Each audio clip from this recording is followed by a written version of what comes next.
Welcome back to Advanced Technical Learning channel. In this video, you are going to learn about if-error function.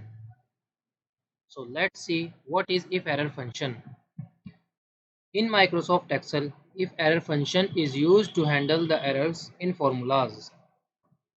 It allows users to specify a value or expression to be returned if a formula results in an error. Here is the syntax for if-error function. So let's understand how to perform if-error function in Excel workbook. I have written some data. So now let's divide column 1 by column 2 equals to column 1 divided by column 2.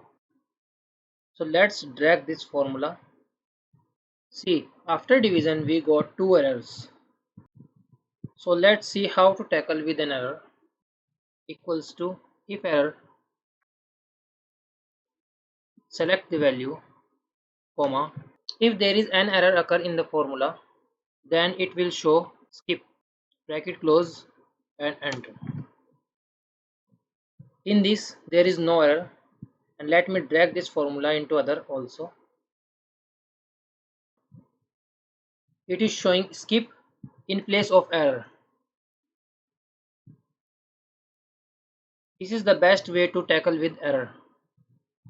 If you don't want to type skip here, you want only blank, type the function equals to if error, select value, comma, type blank, bracket close and enter. In which cell there is an error, it will show blank only. You can display any value when an error occurs in a formula. Thanks for watching. Don't forget to like, share and subscribe to my channel.